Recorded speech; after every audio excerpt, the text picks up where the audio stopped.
Welcome back to A Celtic State of Mind. I'm Paul John Dykes. Today I'm joined by John Yogi Hughes.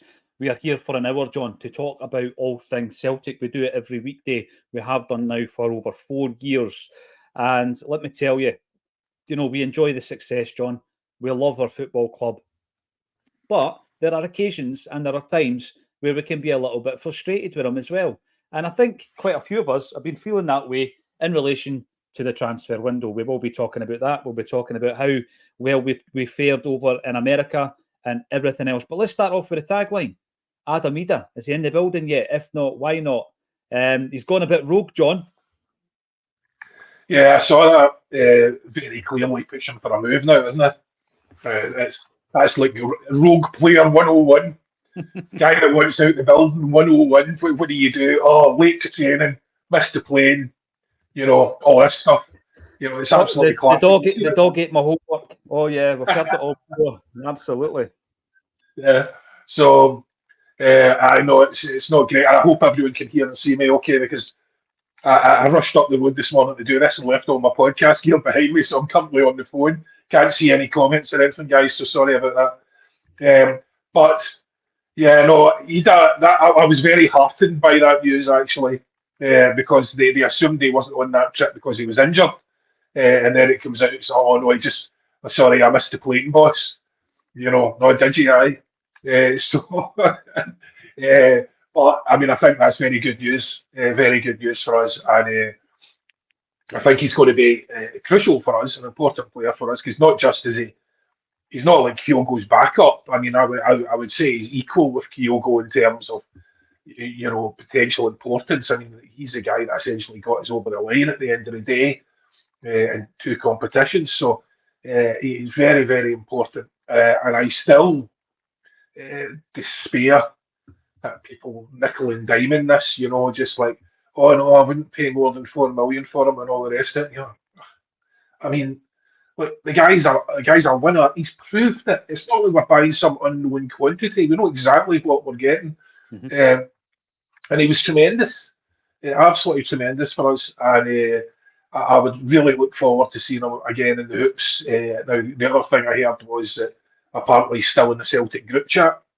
Which I think Cal McGregor made mention of, which is great, because that means they haven't considered him gone elsewhere either. So he's clearly pushing hard, and I don't think we should be, doing what they apparently did with Bernardo, which was try and nickel and dime them down out a few million.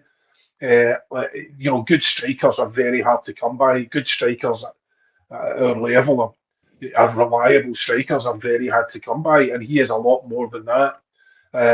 And you have to, I mean, Kyogo is injury prone.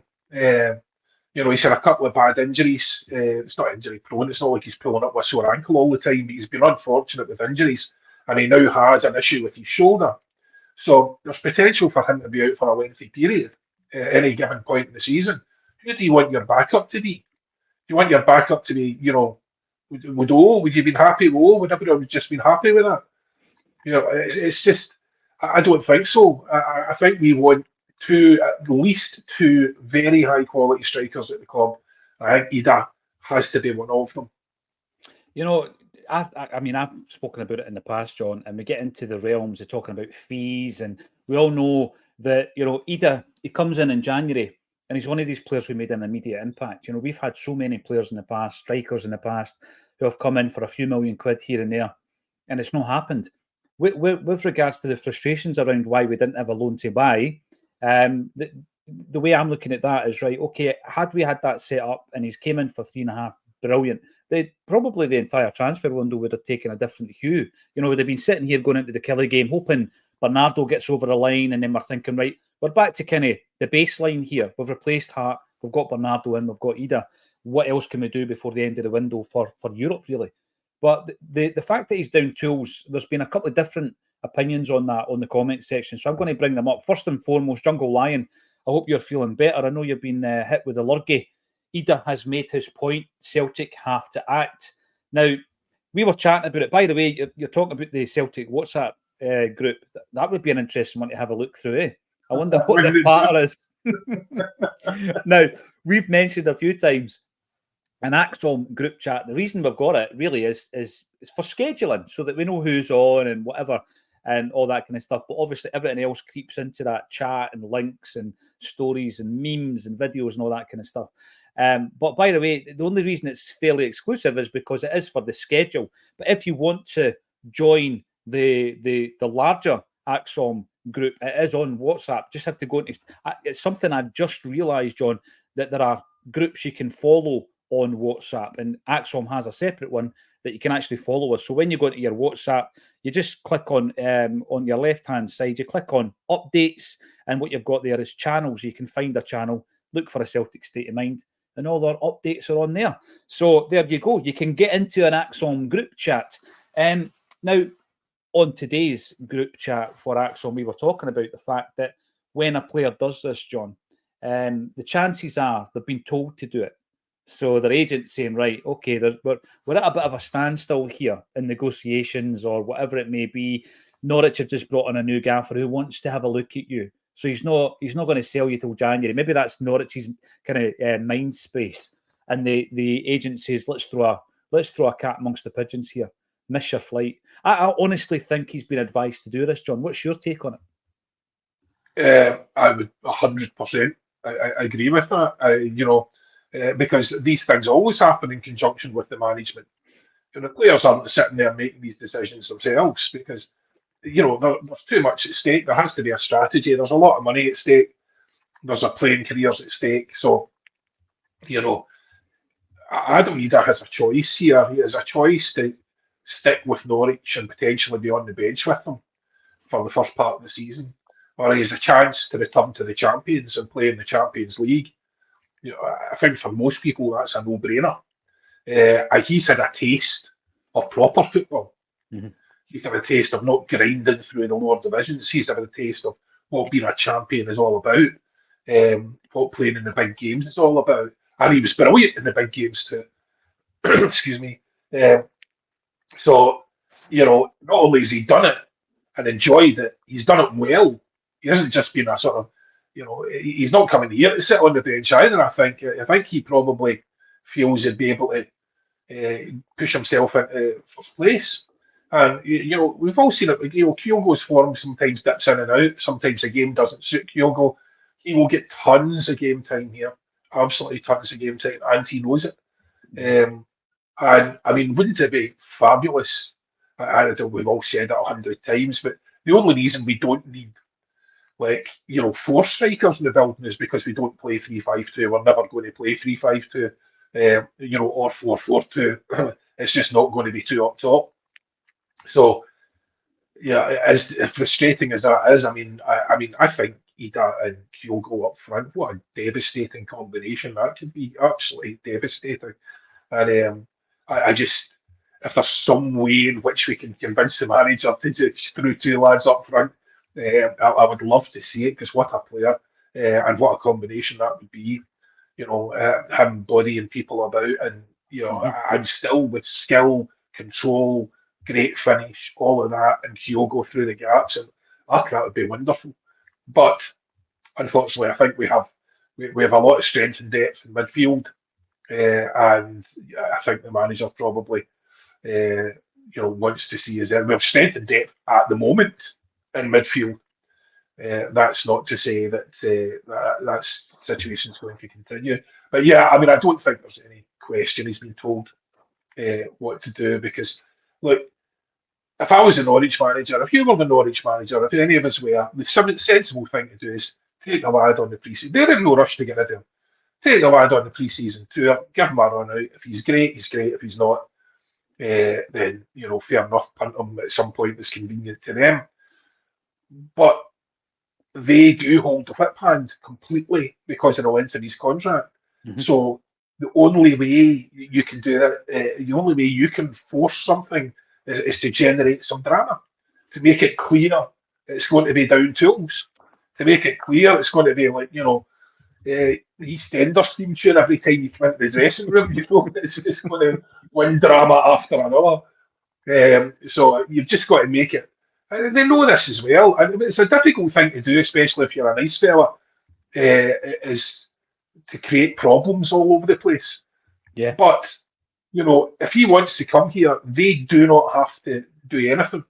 They're not going to work to our timeline. They're not going to pay, charge the price that we want to charge. They're not potentially going to sell him at all because, as I say, the length of his contract. So something's got to give, and it looks like those are the instructions.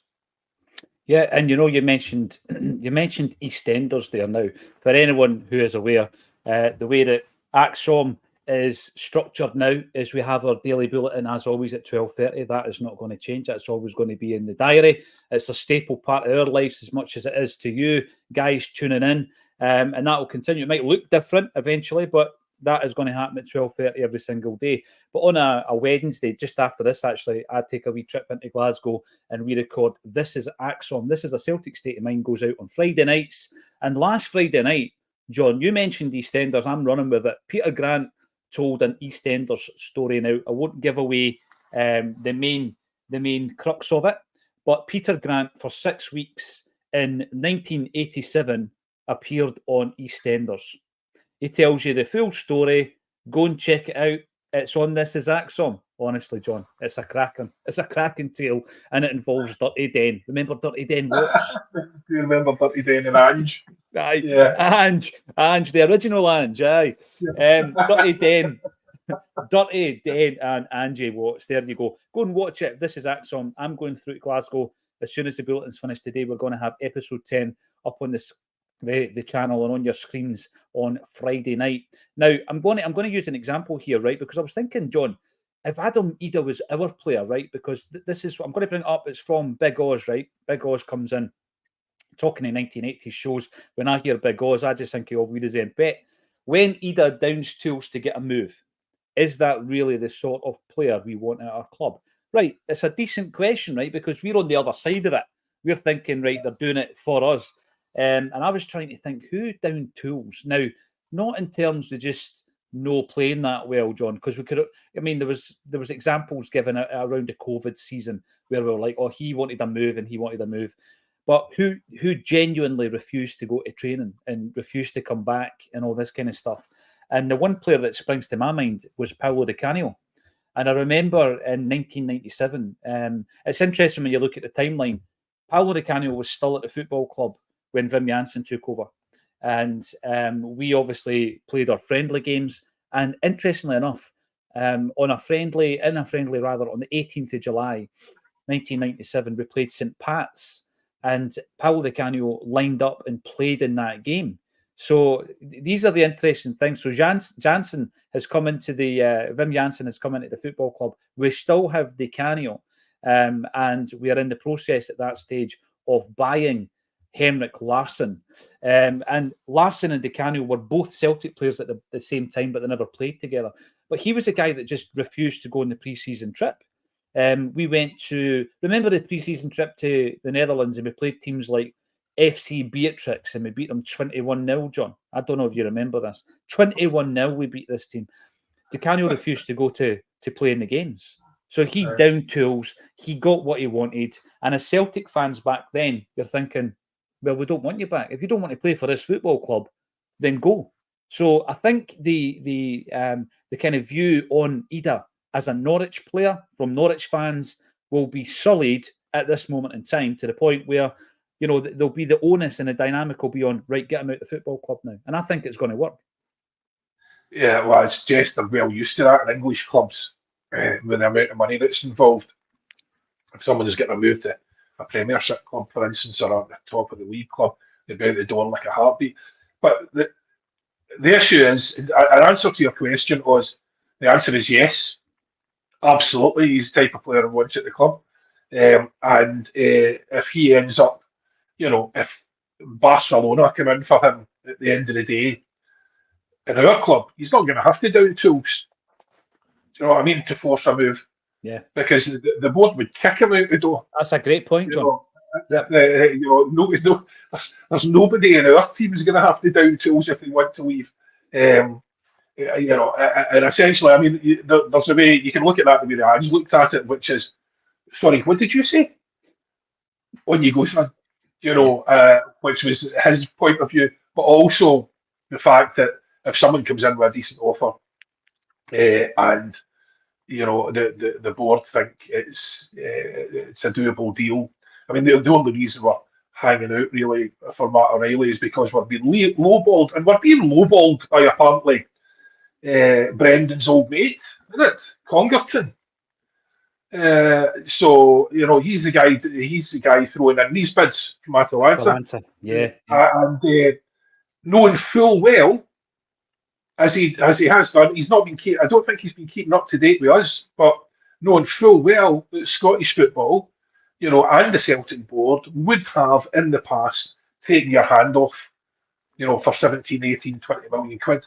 And I don't think they're ever going to come back with the kind of bid that we want. And there again, talk about unsettling the player, right? I was talking to a friend of mine on business again the other day, and it's like, this coming back with the wee bids. If you're Celtic, and I'm sure Celtic have said this, the answer to the question is, come back to us with 25 million or don't come back. Yeah. End of story.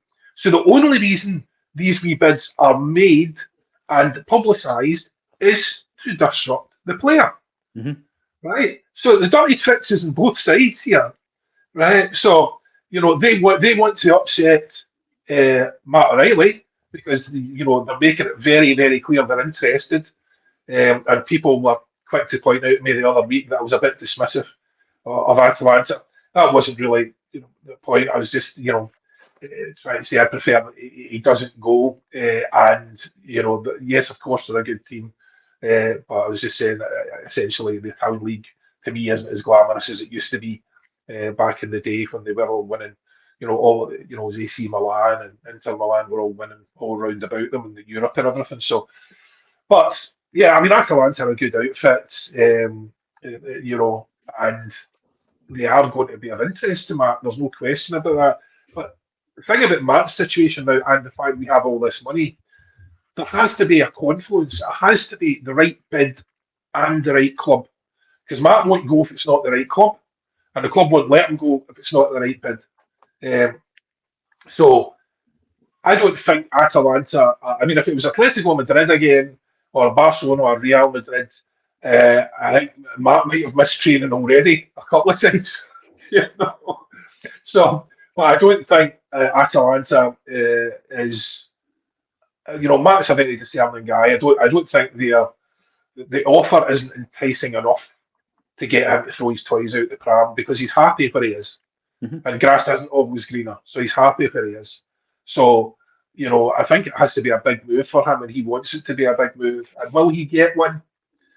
He certainly deserves one. I mean, if anyone's paying attention to that pre-season and was seriously hoping they weren't, but I mean, he appears to be kicking on again. What a player he is, and we will do very, very well hold on to him. And if we do hold on to him, I will consider that to be a massive win in this transfer window. Absolutely agree with every bit of that. We know from speaking to people who are close to Matt O'Reilly the type of character he is, John. Like you say, it's not just about the pounds, the dollars. It really isn't. He's got a plan for his career, and the people that are close to him have got a plan for his progression. And it's probably come a wee bit quicker. Where he is right now, it's probably come a wee bit quicker in terms of that plan coming to Celtic from MK Dons. Every single challenge that was put his way, he jumped through every single hoop, didn't he? Got into the Denmark squad, narrowly missed out on the Euros. But I think Celtic are in a great position. We're in control of the situation. We don't have to bite your hand off at 15, 18 or even 20 million quid. We hold all the aces in this situation. The guy's on a decent contract, and I think that if we can keep him happy, then we can hold out for any bid that we think is sufficient for a player of O'Reilly's contribution. But there is a bit of saying one thing here. We've just said exactly the opposite of Idah. That's it. They hold all the cards there. We hold all the cards here. You only hold all the cards until the player decides. Yeah. Because that's all the contract's worth. Because if they do down tools, if they do decide they're moving, they're moving. That's it. There's because unless there isn't enough interest, I would say about 7 or 8 times out of 10, if a player decides he's going to move, he will get that move. It just depends how determined he is. Mhm. Matt doesn't appear determined to force a move. Idah does appear determined to force a move, and I think that's the difference. And for us, I think that's just a very. I mean, when was the last time? I can't remember someone down in tools to join us before. So I'm pretty happy with that. No, that is. I love that attitude when it's another team that you're doing it to. But what about Matt O'Reilly's celebration against Chelsea when he opens the scoring, right? And he's obviously walking like he's got a walking stick and he's holding his Yeah, back. And I've been thinking about it. I seen it at the time. I seen it live, but as I said before, I was in Grangemouth with. I'm going to do the biggest name drop of the week here. I was in Grangemouth with Charlie Mulgrew and Joe Ledley watching the game and a of boozer, course you are. John. You know, Yeah, so when I watched it with more interest on the morning of Monday there, I was thinking, what was it Matt O'Reilly was doing? So I was having a look at that. Let us know in the comments what was that? What was going on with that? Right? I know that he had a bad back injury in his younger days. Peter Grant has mentioned that a few times when talking about their time together at Fulham. If you even were to do a cursory search on Twitter about Matt O'Reilly, you would find that loads of big clubs were interested in him in his younger days when he was at Fulham. Borussia Dortmund were interested in him, etc., etc. And I wonder if maybe another London club, maybe Chelsea, might have shown an interest. Was there concerns around his back injury? Has he been getting stick for the Chelsea fans? I don't know. I would like to know the reason behind that. that makes sense because I couldn't work out what was happening. Yeah. And I know it's Palmer sort of half joined in on it when he scored as well. Um, but he did the hands up thing as well, didn't he? So you're just there must be something there, So clearly he's been carrying a grudge for quite some time, if that's the case. Um, but I mean, and fair play. I mean, I have seen them wrapping themselves the contortions of Chelsea fans in English media to avoid giving us any credit. I know. It's just unbelievable, absolutely unbelievable. I was listening to I don't listen to them, but it came up on my social media. A clip of two idiots on Talksport talking about how the game doesn't matter at all because it's so early in the season. Well, it sort of does matter, because if we get badly beaten, but 4-1, we wouldn't be happy about it. No. And it didn't matter how early in the season it is. And that kind of thing has happened before, and we weren't happy about it. So the notion that it just doesn't matter at all, and then you saw some really, really dodgy characters that they have on, they've got podcasts like this, and some of them, just to be honest with you, give scum a bad name. But they were just absolutely dreadful people. They were, right? dismissing us completely beforehand. Oh, we're going to batter this mob. Who are they anyway? All this sort of stuff. Down the pub pattern. Not the kind of balanced opinions we try to give on here, but it was pretty rough stuff. And oh, the joy in watching the highlights of their face as we absolutely pummeled them. It was fantastic. Yeah, big shout out to Tam Selleck for compiling that for all the Celtic fans. Because as you say, bullish going into the game. Who are Celtic? This mob. They seem to have a right issue with one of the Celtic fans wearing an island top. Did you see that? A couple of times they mentioned that. And then they were speaking about the Rangers brothers as well. Uh-huh. Well, you know what? They probably won't watch Celtic State of Mind, but I'll tell you something. That level of entitlement, John, and looking down their noses at a club like Celtic, they have no idea, absolutely no idea of the the potential of this football club. And I think that's where we get a wee bit frustrated at times. We've seen a report this morning.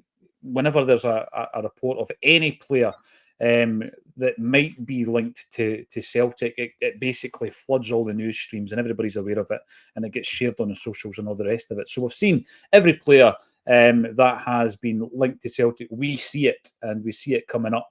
And I think that quite a lot of them, you can look at them, John, and just basically say, no, that's just paper talk. That's just the old clickbait. But there is a player here that Hannibal Medri, who had previously been linked with Rangers. The reason I'm bringing this up is because, again, it's the way that the system works. You're talking about agents who want to ruffle feathers, agents who have got an in within the press. You've got guys like Fabrizio Romano who's on the payroll with various football clubs around the world to drip feed information and put out good news stories and bad news stories and all this kind of stuff. And then, you see this today, and then it's a headline that we're going to trump Rangers and all this nonsense, right? And I made the point this morning that basically if you only have one approach to signing players, John, and that approach is on recommendations, then when an agent has a player and they want that player to move to Europe, the two clubs in Scotland will be recommended to are Celtic and Rangers. And there's been so many players in the past. I'm going to use an example. Ivan Toney was recommended to both Celtic and Rangers. And then the most recent one was Lewis Palmer. So the newspaper normally they run a headline that Rangers are interested in this player. Usually it's a wonder kid and he's going to get jetted in and all this nonsense, John. But then if Celtic decide to go for it, then it's almost like we've trumped him. Not at all. Absolutely not at all. But it is lazy recruitment, John, and this is my point. I remember years ago reading Kevin Keegan's book. I don't support an English football team, but I loved that Newcastle team back in the 90s. I thought they were great. I think they called them the Entertainers. And I read Keegan's book, and he spoke about the fact that agents would contact Newcastle and try and punt players to them. And the example that he actually gave in his book was that there was a Dutch player playing for NAC Breda called Pierre van Hooijdonk. He was scoring a lot of goals over in the Dutch league. And his agent sent out a showreel on a VHS videotape. For any of the younger viewers, it's a big bit of plastic that you in the front of a big, massive machine in the corner of your living room. And he was punted to every single team in the English league. And I'm guessing that same tape made its way to Celtic and probably Rangers. But it is a lazy way of recruitment. Nothing wrong with it, by the way, John. You can get good players that way. But I think the problem we've had in the past is there was an over-reliance on just getting the recommendations from often trusted agents. And it's something that I think we need to move away from. Don't completely block it out. It should only be one stream of the recruitment strategy, not the sole stream of identifying players. Well, I'm just really, really surprised if that's the case, that someone at Celtic didn't take that tape and record an episode of Friends over it. It's stuck it in the CCTV. I stuck it in there. Yeah. But the chat about this is just going to be endless, effectively, this season. If Celtic don't pull it together in this window. And there's a month to go, and they have an awful lot to do. And I think the longer it gets, and when we look at the signings that we're looking at and the names that have been thrown up, people are less and less convinced now. I'm not calling it yet because but I'm getting less and less convinced it's going to be anything that we wanted to see based on names that have been floated about. So they've got some time to try and sort it. It should have been done already, obviously. I think the majority of people are expecting or lowering their expectations already. And the recruitment, I mean, we spoke about this the other week. There's 3 guys working on it, 4 maybe. Yeah. Yep. So you've got the manager, the guy, I keep forgetting his name, weird name, that works with the manager, was the head of scouting or whatever. And you've got Mike Nicholson and Chris Mackay, isn't it? Yeah. So, and then on the commercial front, so identifying players at the moment is down to a couple of guys. Mm-hmm. And they'll be getting loads of stuff thrown at them from agents who want shot of their players. And they'll be saying, maybe we don't want to recruit these guys because they're not the standard that we need. And the reason that, there's a good chance they're not the standard you need is because, that's why they're getting punted from wherever they are.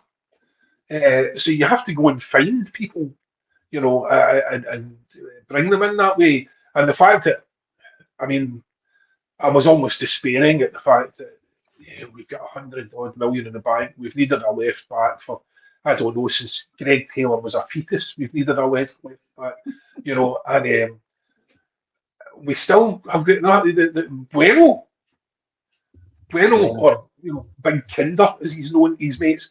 But essentially, a short-term loan, a 1 year short-term loan. It didn't look as if there was going to be an option to buy or anything. That's our solution. And after all this time, what have they been doing the last couple of years? Are there no left backs in the entire world? That better than the boy we sent back to Argentina. I can't even remember his name now. Bernabe. You've airbrushed the memory. I was going to say Bernardo, and I thought, no, that's not right. But yeah, no, but airbrushed memory right enough. The only thing I'll ever remember him for is getting the worst penalty call against anyone I've ever seen in my life, when that ball hit him in the back of the elbow. I know. Which was just dreadful. Shocker. And then he lost the plot completely in that game. But anyway, there has to be somebody. You can't convince me, and I don't think you can convince the Celtic fans at all that there isn't a left back in the world that we can identify and sign that's better than Taylor on a European level, especially with the money that we have. I mean, it's madness. And obviously, there just isn't anyone on a free at the moment, or anyone in the manager's Rolodex, or anyone who's not already, happy at the club that they're at. But it's just not feasible that that's the case. It is beyond the realms of credulity that is the case.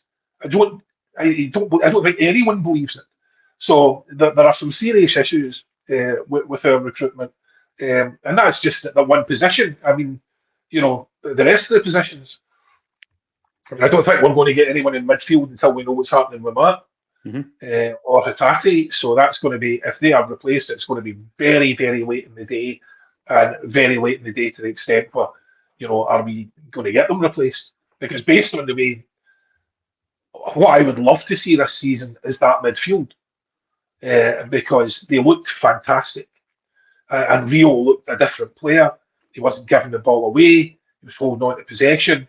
He wasn't doing anything stupid. He wasn't playing glory passes. So it was great to see. And Callum McGregor looked absolutely top notch as well. They all looked, sharp as anything, and basically dominated Chelsea. And the boys were trying to give us no credit. We're saying, Man City played their reserves and all the rest of it. Yeah, Man City had a few young players in there. They also had some very, very expensive players in there.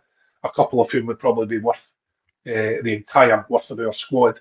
But Chelsea, as far as I understand it, that was very close to their first team. So, to try and dismiss it that way, and our midfield were, sensational, and even people were saying, we still need, Scales is never up for it. Scales is never a Celtic player, all the rest of it.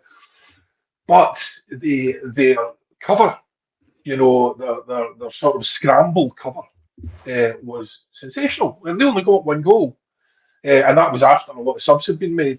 Mm-hmm. So,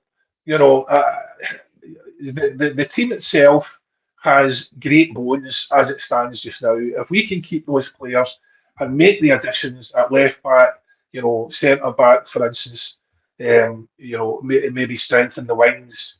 If we keep those players, do we need another midfielder?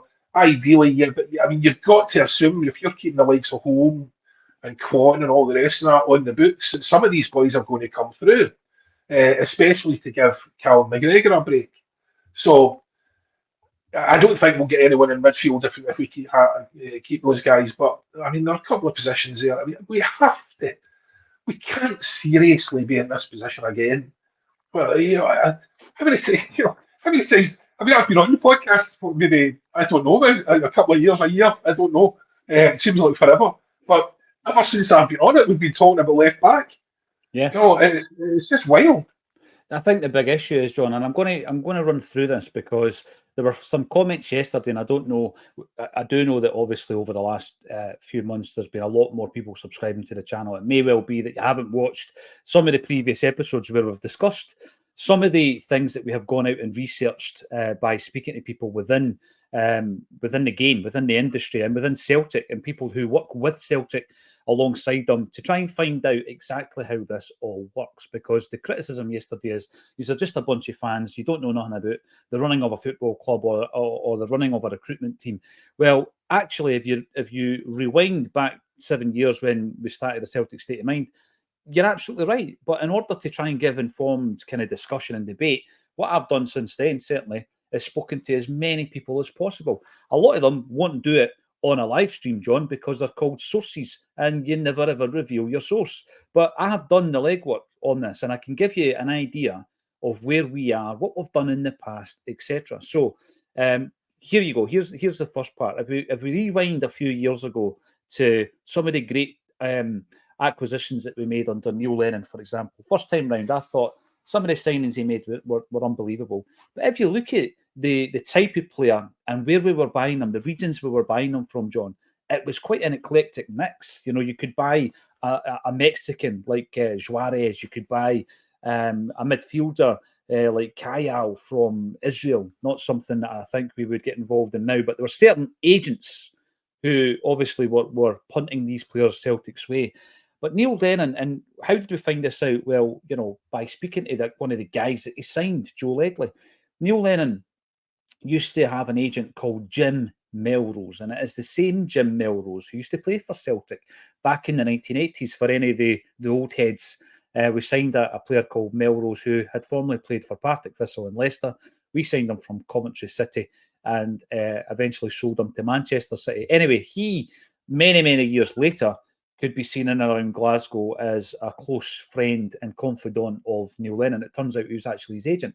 But he was able to tap into the English leagues, John, and some of the players that he was involved in, not top tier, some of the players he was involved in bringing to Celtic were guys like Adam Matthews, Joe Ledley, Fraser Foster, Darryl Murphy, remember him, Gary Hooper and Chris Commons. He also brought up Olivier Capel, who I think was at Wigan at the time. But it just shows you that if you've got someone who is giving you, a stream of players, John, from a certain market and it works, brilliant. That's one way of identifying players. It's not a recruitment team, but it's one way of identifying players. And then when I asked Johan Mjalby, who of course was involved in a lot of these transfers with Lenny, how did you identify and scout Virgil van Dijk? He told us exactly how it happened. They were tipped off from an agent that there was a player called Van Dijk. They might be able to do business for $2.5 million. Ajax were on the verge of signing them. So Celtic, Neil Lennon went out and watched them twice. Mjalby went out and watched them himself. They done the scouting, John. So they didn't send out a scout. They did the scouting themselves. They made a decision based on 3 games that they had seen, and they signed Virgil van Dijk for, I think, 2.3 million. So that gives you a sense of how things used to be. We've already given you the example of Pierre Van Hooijdonk, and obviously the fact that we had a system then which was a filing cabinet in Tommy Burns' office, and Davy Hay and Andy Ritchie and a few other guys were scouting players all over Europe, John. And in that filing cabinet were Craig Burley and Paul Lambert. We weren't able to get the deals done while Tommy was in charge. We got them done the season later, and they were sensational when we stopped the 10. If you fast forward to some of the people we've spoken to in the not too distant past, you could find this one on the YouTube channel, because we spoke to the chief operating officer of a football club over in an island, and we asked them about the whole process of recruitment. How does it work? You know, from top to bottom. We're talking data-driven analysis. We're talking about scouting, and then obviously budget from the very, very top, right down to the football department.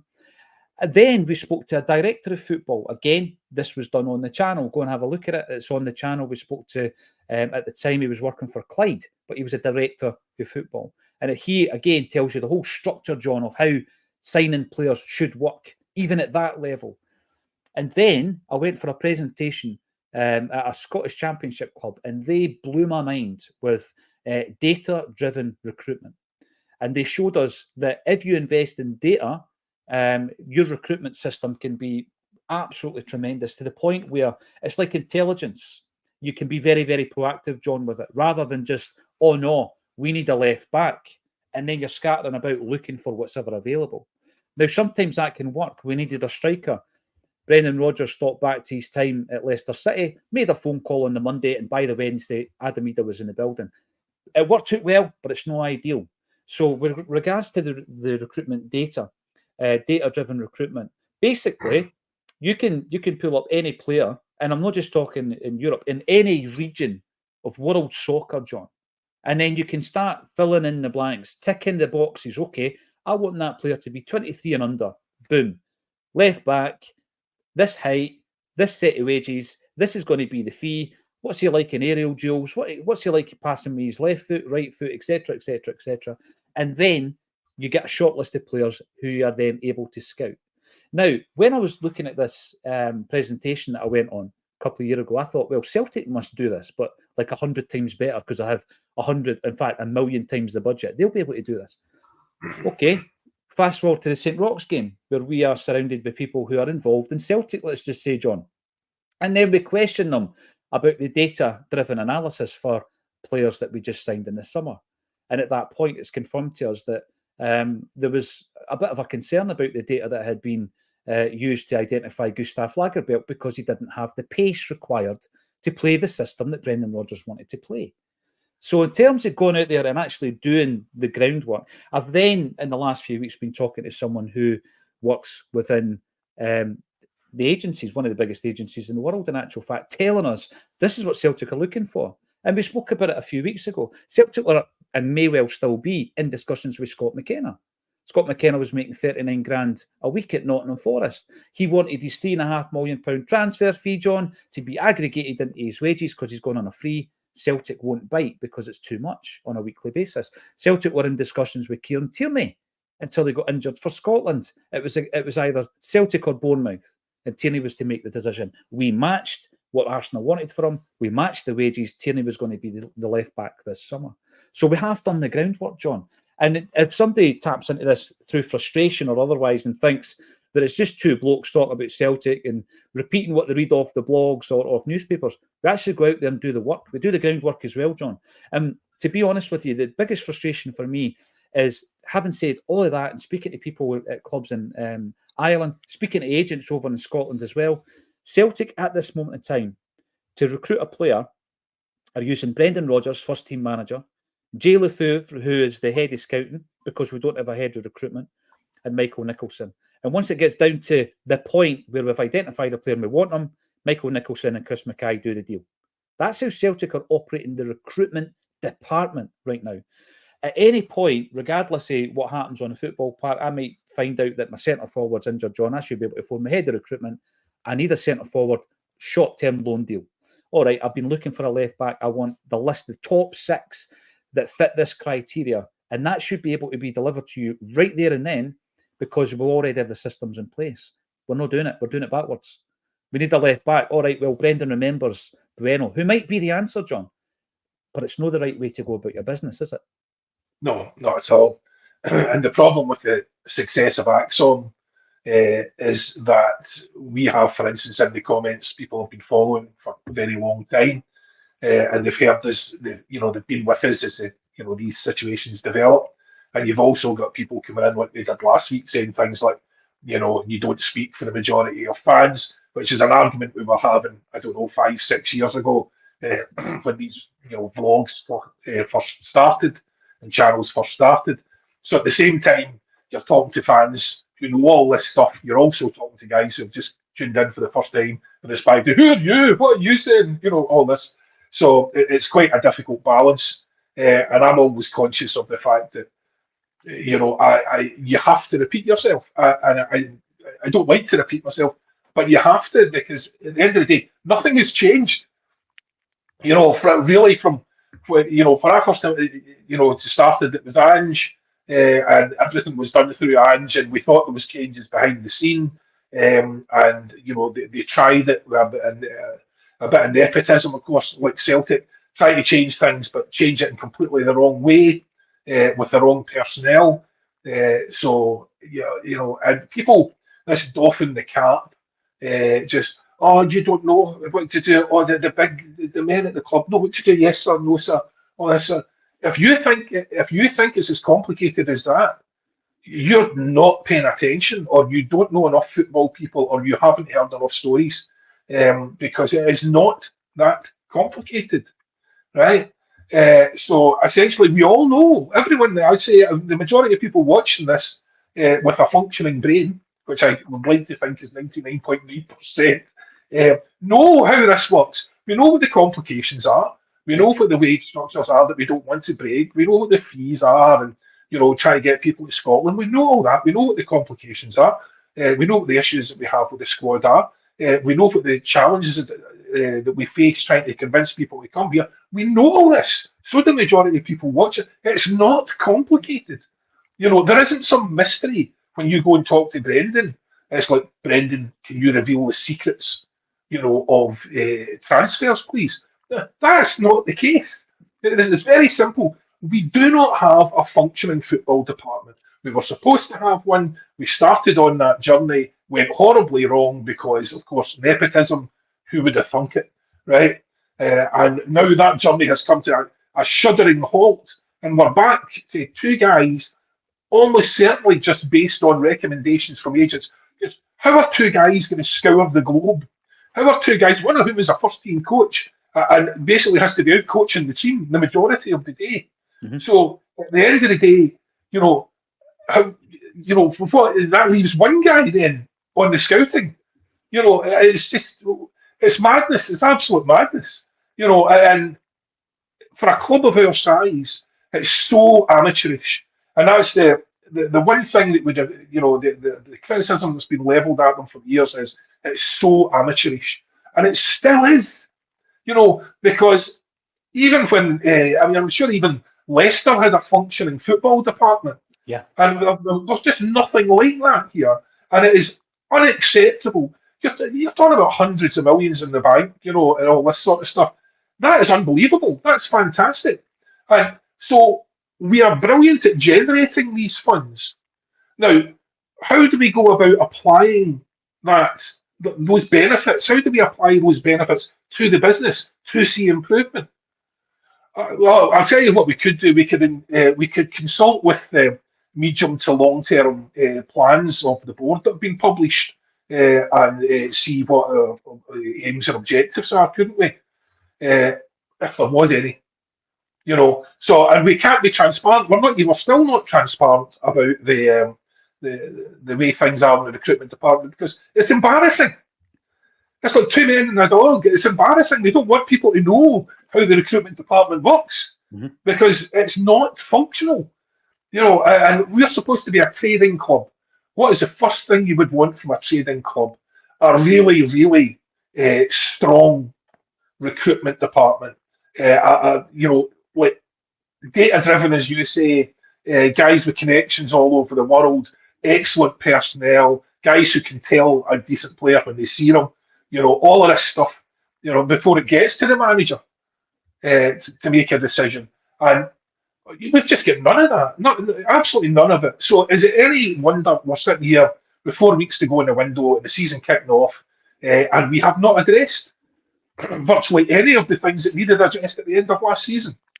And the guys that were playing well now, guys will go through fluctuations. So we're hoping that a number of people will step up, but there's no guarantee of that at all. And we just needed. It's not that we're asking for the sun, the moon, and the stars. We're asking for a wee bit of quality. 3 or 4 quality players, and we can't get it done.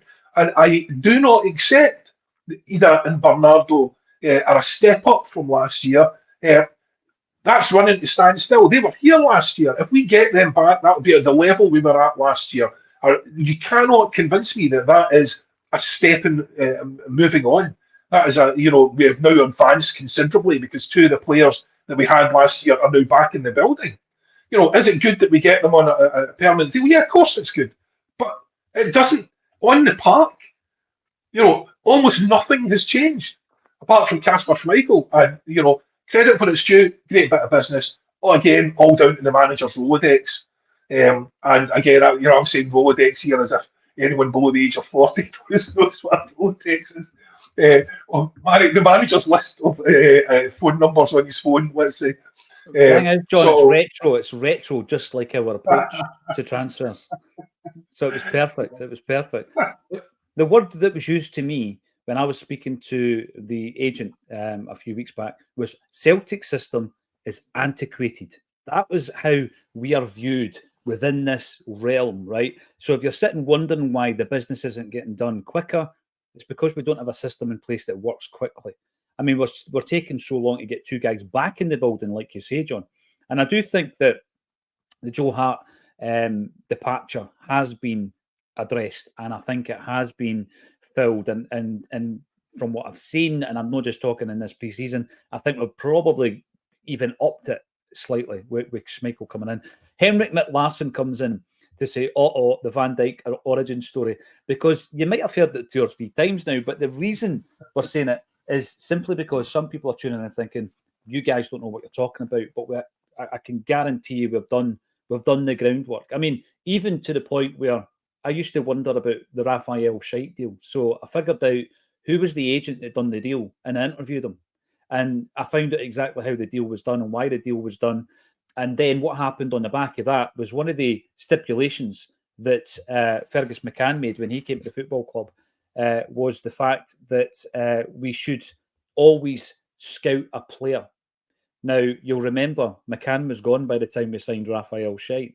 So we stopped sticking to the plan. The only player in the time that Fergus McCann was at Celtic Football Club who we signed without physically going and watching him was Harold Bratback. And then we obviously tore up that rule book. We signed Raphael, had never seen him in person, and we know how it ended. But if you're sick of the Van Dijk origin story, I can tell you the Jack Hendry origin story if you wanted. I've got that as well. Tracked down the scout who watched him, described him as putting in Beckenbauer-like performances, and obviously didn't follow that up once he got here. Ian Roy, was it Davy Hay that got Andy Tom? Davy was responsible for Andy Tom, Paulo Di Canio, Pierre Van Hooijdonk, George Cadet. Not a bad run of successes. He also had Paul Lambert and Craig Burley in the famous filing cabinet, and that benefited us the following season, Ian. So yeah, Davy Hay, a lot to thank the man for as a player and as a manager, and obviously as a scout as well. Who really cares? The technology we have today has made scouting players the easiest it has ever been, and the manager could watch a player from his office and make a decision. This was one of my biggest surprise, to be honest with you, was the fact that I was looking at a system that was tremendous, but far, far better than the system Celtic used. And that worried me massively, because it was being used by a club who are one tier below Celtic in Scottish football. So that worried me immensely. I don't think it's not the be-all and end-all. You know, recommendations, John, great, but you cannot put all your eggs in that basket. And particularly in a pre-season, if your manager is at the forefront of the recruitment drive, you've got a problem then, because the manager's got other stuff to do. He's got to prepare a football team for Sunday. Andrew Reid, Idah was a second choice. Again, Andrew, what we did is we spoke to Pierre Van Hooijdonk about this. We've done our groundwork. Celtic never made any contact with Sidney Van Hooijdonk at any point. Paper talk, that's all it was, lazy journalism.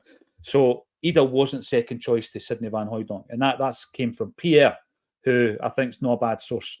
Tony Cage, we never build from a position of strength. We scramble about looking for parts of the jigsaw. One of the most concerning things that you've said to me today, John, was in relation to O'Reilly and Hatate. Now, we're getting into the realms now of not even having that as an option of allowing any of those two players to leave, because there is no way we can replace that level of quality at this moment in time. To replace, I'm going to use O'Reilly as an example because of the form that he was in last season. To replace O'Reilly, you need to buy the player 2 or 3 seasons ago, develop him up to that point. The O'Reilly that we're looking at right now is not the same guy we signed from MK Dons. So that cycle has to continue. So when you go through 4 or 5 bad transfer windows, the cycle's off track. You don't have the ready-made fit for O'Reilly, and we can't buy him. We know we can't buy him because we won't spend 20. We'd be as well keeping the player. So that's my biggest concern now, John. And we've heard about the interest around Hatate. I don't know if it's just paper talk, and we know that O'Reilly has gathered a lot of interest, and rightly so. But from the pre-season games, if we can put to one side the lack of competitiveness and all the rest of it, what I seen was a trio that worked brilliantly. You had Callum McGregor sitting, it was almost like a triangle. Callum McGregor sitting behind Hatate and O'Reilly. And, McGregor was the engine behind it, and O'Reilly and Hatate were just orchestrating the tempo. I mean, there were moments, John, where Hatate was getting balls and he was just basically turning players, spinning players, spraying passes all over the park, back to Hatate of old. And it gave us a glimpse of what we could have if we keep both players. But we can't just say, we kept those two players, you better be happy with it. We need to keep those two players and build on the quality as well. Yeah, and is anyone convinced that's what's going to happen? Look, I would like nothing more. And I think we could genuinely, if we take care of some of the problems we have in other positions, which shouldn't be that difficult, and we have the funds, and it shouldn't be that difficult, but it's proving to be apparently impossible, then we could be a force. We could be a force in Europe because, now no one's going to give you that sort of level of space, in a competitive game. And that's fine. But we had space behind us as well. In both those games, they left space behind them, but we left space behind us, especially against Chelsea, and they didn't manage to get the ball in the net until the game was done and dusted. So, we have the bones of a really very competitive team, and if we could only build on that, and that's the thing about building from a position of strength. That's why most of us went into this transfer window concerned about what would happen, because as Tony said there, we don't build from a position of strength. We haven't done in ages. And my biggest fear here, and I think it'll be echoed with most people, I don't think they'll let both of the players go. I think Hatate could do another season anyway. Mm-hmm. He was out for most of last season. I think he needs to prove himself. But then again, he's a lot older, so maybe he feels a desperate urge to get out the door. But I don't think they'll let both of them go. However, when we come to the last few days of the season and Matt O'Reilly's away for 25 million, 30 million, it doesn't matter what it is, because we know it will not be spent on a replacement, because we will not pay that sort of money for guys. I reckon probably 10 to 12 million is roughly the max we would pay for anybody, because above and beyond that, the wages are going to are going to create a problem for us. And we just won't do it. So, it would be, having Matt O'Reilly as an asset here, as I said last week, could be the best thing about having all that money in the bank. We don't have to go, and if Matt isn't going to push it, the board don't have to push him out the door, because the trading model, thanks to Jota, has been quite successful. And if the Saudis would like to come in and buy any more of our players, there's a few that we could go. Is James McCarthy going, by the way? Has that been confirmed? I've heard, but I've seen no confirmation of that, John. I mean, This is the thing. You've touched on something very interesting there. Now, I always go back. Sorry, Henrik McLaughlin, because you'll have heard this one as well. I go back to that interview that Desmond gave to the journalist, and he finally tracked him down, gets him on the phone, and he basically says to him, "Can you tell me how many trophies Celtic have won since I became the major shareholder?" And it was almost like medals on the table. We do our business and we do it well. That was the attitude. And every time you get that, Jota for 25 million, kind of success in terms of the transfer, or Matt O'Reilly, if it happens, Jeremy Frimpong in for 300 grand, sold for 11.5, plus sell-ons and all that kind of stuff. It's almost justifying and vindicating them, John. They'll turn around and say, look, we know what we're doing.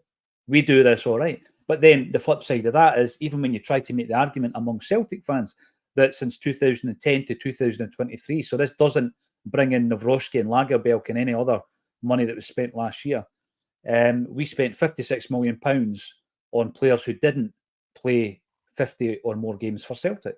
So every single one of them could be regarded a flop. And they didn't play 50 or more games because they weren't good enough, not because somebody came in and bought them, John. So you use that as a flip side, and then the usual argument is, it's not an exact science, every team buys duds. And you think, but we could be better. We could be much, much better at doing this.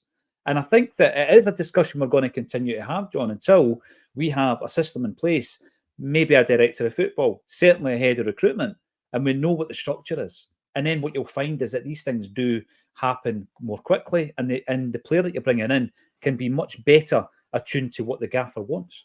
No system is infallible. But at the end of the day, you have to build structures to give yourself the best chance of success. That's what they're for. That's what you're trying to do. You're trying to put something in place that will live beyond the lifespan of a manager, and will be there, and there'll be continuity, and we'll know what how we're going about our business. It won't have to change every time we've got a manager and he wants a new couple of people in. There'll be continuity. There'll be expertise. We'll have the right bodies in the door, the guys that know what they're doing, and we'll have a strong football department for a head coach to basically come in and front. And that's what you should be doing. So, but I mean, we've been talking about it that long. I just don't see. It seems to be beyond the wit of Celtic executives to look at this in the long term, and not just in the short term, and to put together a department which we can be proud of. A football department that delivers. And we've got a youth system that needs looked at as well, with all sorts of problems there. So, at this point, when you look at the massive potential change that could be made from the really quite amateurish structure that we have at the moment, and I don't hesitate to use that word, because if you're talking about like there's 3 or 4 guys, searching the globe for players, or just getting phone calls from agents constantly. I'm sorry, that's not the standard that's required if we want to progress in Europe. And we all want to progress in Europe, and hopefully this year, the challenge will be, from across the city, will certainly be, put to bed early doors, and we can go on with focusing on Europe, but we need to. I mean, as it stands just now, we could probably put up a good fight or a decent fight, but I mean, we could do so much better. By addressing really obvious things. Can we just not get it done? As I say, it's not beyond the wit of man, but it appears beyond the wit of the executive. So, it's very frustrating, and once you start talking about it, it gets even more frustrating. So, yeah, I'm still optimistic that something will happen, that we'll get a few good players in, and we'll be able to put on, a challenge in Europe this year. There's 4 weeks to go, roughly, and we have 4 weeks. That management team and the executive have 4 weeks to redeem themselves and to prove that the structure they have works, that this system works, and we can get the players that we need to make our fans proud in Europe, instead of watching games from between our fingers behind the sofa, and hoping it's not a slaughter. So, they've got a lot. They've got a lot to live up to, and I just hope that they can do that. Yeah, no, you're right. They do have a lot to live up to. If anybody's wondering in relation to the comments, we do stream on Facebook, LinkedIn, Twitch, Twitter, YouTube, the whole shebang. Anywhere else? And here's just to prove that point is Peter Lamont, who's making a comment on Facebook. Well, we've a part to play on, and we're not in court tomorrow being sued for 9.5 million. Listen, I just wanted to finish on a positive, so thanks for that, Peter. Thanks everybody for getting involved. Well over 1,000 over the piece. Keep coming back. I'm pretty sure I'm going to put it out there. It's Wednesday. We've only got 2.5 days to go.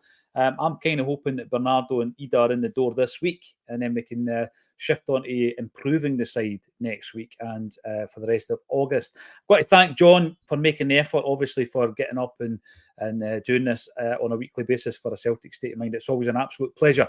Join us again tomorrow at 12:30 for a Celtic State of Mind.